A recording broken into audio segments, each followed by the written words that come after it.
Hello, I'm Sky Collinson and welcome to the 2015 Carrington Road Report.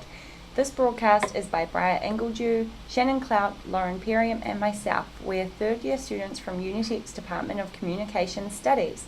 In this report we outline the different directions Unitec is taking for future development and the effects which involve staff and students.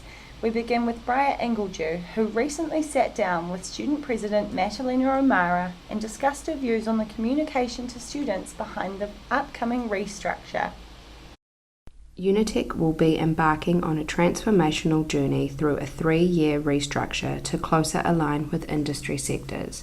Student President Matalina O'Mara is aware of the impact this restructure could have on current and future students and is a strong advocate on believing that student voices need to be heard. With documents already being leaked to the media, the communication to students from Unitec needs to remain transparent. With the timing that the announcement came, I think that better means of communication could have been used. Like, not saying what they did was wrong, but given the time frame that everything was released, we could have mapped out something so maybe the Student Council became more involved. Yet with all the interest on cuts to funding, outsourcing and job losses, the real question being asked is how will students be impacted? I firmly believe that students are going to be affected by this, and I think it's the students that we have here right now. If they're not looked after in such a manner where someone can help support them through this whole transformation, they're going to leave here with a negative connotation of what Unitec is for them. O'Mara believes in order to create change you need to take risks. If Unitec doesn't get the chance to make this change, how do they know if it's going to work? The sector alignment and blueprint proposals are to be finalised and confirmed to staff and students on Friday the 6th of November. Well, Matalina is doing some fantastic work in representing the students. It must be a fairly difficult position for the student president, but she is here to represent the students, and what a fine job she's doing at that. It was also great to have her in the studio.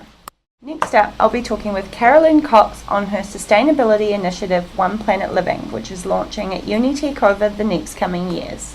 Unitec have recently released their plans for building redevelopments to meet the changing needs of students and industries. Stage 1 was consented in early 2015 for the build of 4 new buildings and full refurbishment of 2 existing ones.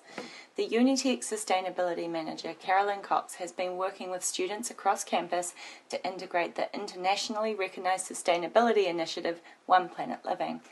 I asked Caroline how she is integrating One Planet Living with the campus redevelopment. So we're going from 55 hectares down to 9 hectares, and so there'll be a new building built next year, and that new building will be one of the first that's got all of our sustainability criteria in it. So there's criteria about water efficiency, about energy efficiency, about end of trip cycle facilities, lighting, air quality. Trade Building 108 is one building undergoing refurbishment into new performing arts studios. So the engineering students are going to go in and do a full audit of all the materials that are inside that building, and then make recommendations about what we can reuse, what we can refurbish, what we can recycle. So we're trying to get as many opportunities for student involvement. Unitec's One Planet Living initiative is integrating well with students in the redevelopment goals to enhance student opportunities of learning with real-world projects and delivering a cutting-edge tertiary environment. So much fantastic work is being done by Carolyn's team. She's put so much effort into creating a sustainability plan and integrating the initiative with student projects. It really bridges education with the real-world experience, which I am certain those students will remember forever. What a thrilling experience for all. If you're one of those students and you're listening, you should be proud of your work. Everyone else, head to the Unitec website and check it out. Now we have Shannon Clout's interview with Deborah on the Unitec Prin's membership initiative at Unitec. Unitec's Department of Communications initiative with the Public Relations Institute of New Zealand is now in its 3rd year. The initiative aims to encourage and increase the number of Unitec Prin's members by paying half of the student's membership fee. The membership allows for students to attend free events and network with professional practitioners within the public relations field. Deborah Rowland explains more. We have different variations on membership. You can be a full member or a fellow, or you can be a student member. So what we've done is negotiate a deal with Prinz to get a figure, and it's actually $40, would offer some money towards that membership, the $40, and we talked about it and decided if we went 50-50 split with the students, $20, yes, it's a lot on one hand, but it's not a lot for a whole year's membership. Students who make use of the events offered tend to have better chances at succeeding when they graduate, as they gain a better leverage by mixing and mingling with the industry professionals. Well, that certainly sounds like a beneficial aspect to help students to afford the benefit of Prinz.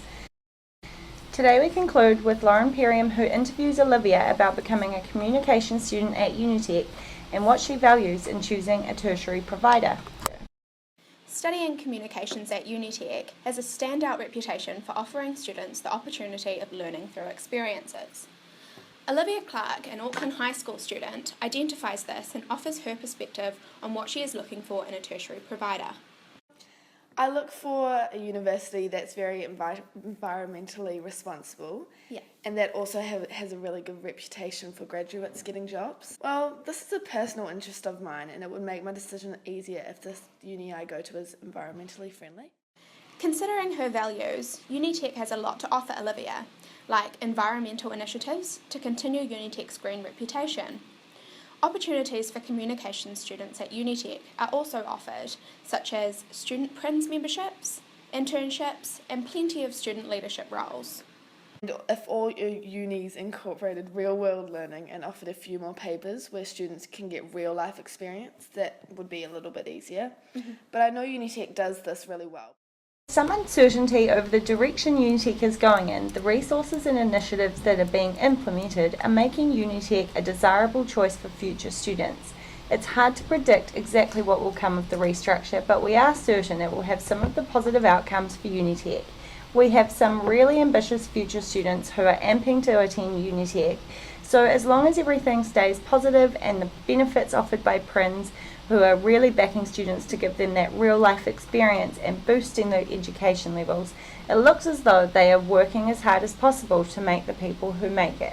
The executive producers for this report were Philip Cass and Steve Almers from Communication Studies. This has been Sky Collinson for the Carrington Road Report.